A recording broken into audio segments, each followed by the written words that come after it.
How about the very latest in Yankee news today?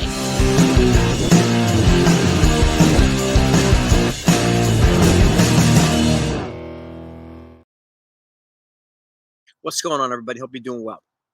So there's a couple of Yankees I want to talk about who should probably be worried about their jobs. And I'll give you some reasons why. But the first things first, I need to give a shout out to Hal Steinbrenner and the Yankees. For those of you who haven't heard, I put out a short on this morning. They're giving or loaning George Steinbrenner Field to the Tampa Bay Rays for the entire 2025 season for them to play as they recover from the hurricane and the damage caused by the hurricane and so on. So after spring training, Tampa Rays get to take over for the entire season.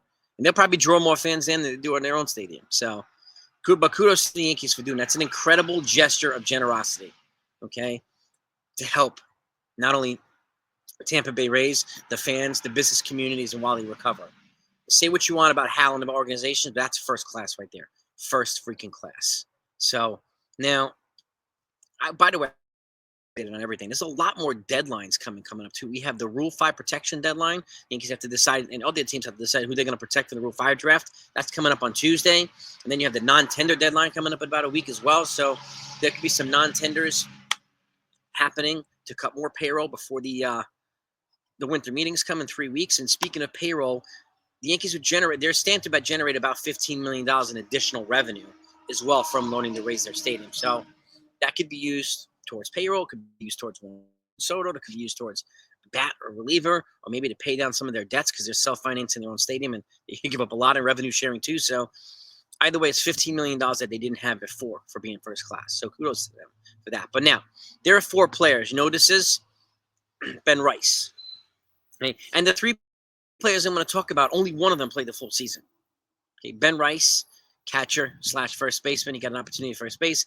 He was a catcher as well. But he had an opportunity to take over for Anthony Rizzo, lit the world on fire for a couple weeks, then fell off the face of the earth. Had a little bit of interest, but they sent him back down to the minors and never really regained footing. He gained footing a little bit, but kind of remained average right now. So he didn't really do that much. But is he going to be an option for first base? I don't know now, because they're talking about Christian Walker. They're talking about so many other folks, trading for Vinny Pasquantino. They're talking about Pete Alonso. And there's so much chatter going on right now in free agency and the trade market for first base that I don't know if Ben Rice has a position here. Maybe he'll be a backup for all we know, but I would be worried. Next up is obviously this is the only guy that played a full season, Marcus Stroman. Now, he was 10-9 this year, 150-plus innings pitched and 115 strikeouts, something around that ballpark. You know, I think the Yankees are worried that he's going to trigger his 2026 option with the amount of innings pitched in 2025. So my guess is, and I'm hearing rumors that they're going to shop him at the winter meetings.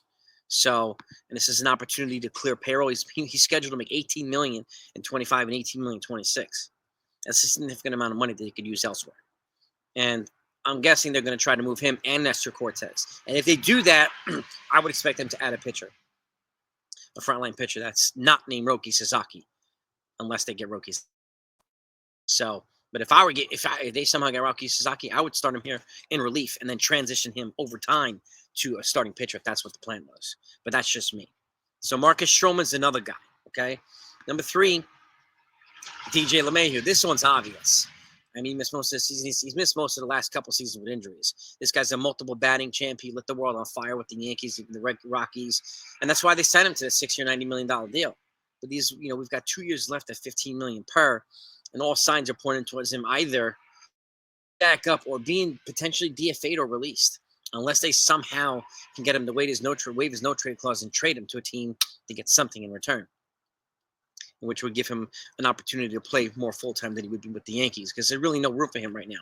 And again, wherever you play him at first base would be a downgrade. Playing at third base would be a downgrade. Got Jazz Chisholm here, and I don't think they're going to want to move Jazz Chisholm off of third base for DJ LeMahieu. Now, I don't think any of them, not even the brass, is going to want to do that. And I think they're going to want an upgrade at first base too. Okay, and you still have Oswaldo Cabrera here, Birdie. Both of them will probably represent upgrades over DJ LeMahieu. I like DJ, but unfortunately, that's the situation. Okay, and the last guy, this one's going to be probably the most controversial. It's Jason Dominguez.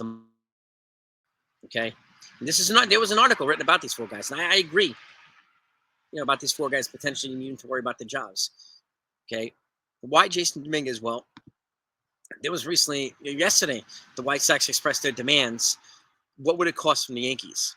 And they said Dominguez and Spencer Jones wouldn't be enough for Garrett Crochet. Okay, but the fact that they mentioned those 2 names makes you think that they're thinking about these guys. And Brian Cashman's not one to overpay in a trade. Not in a trade like that. Crochet's got 2 years left. And if they had an opportunity to get a frontline starter to put like the front of the rotation behind Garrett Cole, and if you had to give up Jason Dominguez but not Spencer Jones, bye, Martian. Thank you, but bye. And unfortunately, you'd probably say the same thing to Jones. If you only have to give up one of them, you'd say bye to Jones for Garrett Crochet. Okay, if I'm Jason Dominguez, I'm probably worrying now. Aaron Boone did stress that they have plans for him to be the starting left fielder 2025, but things can change pretty quickly. You know that. So, and stay tuned. Stay tuned because this is going to get crazy the next couple of weeks. So we're just getting started. And expect more. I'm surprised that there haven't been more trades because teams are going to look to clear some room on their 40-man, right, to move prospects onto the 40-man to protect them from the Rule 5 draft. So Tuesday's the deadline. We're, 4 days away? Expect quite a bit of activity to ramp up over the next couple of days. So if you're not subscribed, make sure you're subscribed. And if you are, just make sure your notifications are turned on, okay? No matter who your team is, if you happen to quietly root for the Royals and they make get that. If you happen to quietly root for the Rockies, no matter who they are, you'll get that too. Okay, but especially when it comes to the Yankees, you're a Yankee fan, obviously I want you to subscribe and I want you hitting all the notifications so that you don't miss a beat. So, but I need to give a special kudos to the Yankees and how for doing what they did for the Tampa Bay Rays. Okay, yeah, they're an American League East rival. I get it, but this is a humanitarian thing right here. Right? They're looking out, reaching out with open arms for a fellow Major League Baseball team in the state of Florida that they happen to have spring training in. So they're doing a hell of a duty here, offering their stadium to the Tampa Bay Rays for them to play the whole entire year. So pretty damn cool. They're gonna have to move quickly out of there for spring training, but they'll do that. Not a problem. But stay tuned, gang. More news is gonna come. If anything else comes out today, I'm looking for it. You'll get it. That's my word. Okay. And if any of the football news of relevance comes out, aside from the Jets sucking and the Giants sucking, both teams that I love, you'll get that too. So have a great day, everybody. Peace and love to always. And again, thank you so much for being with me all this time.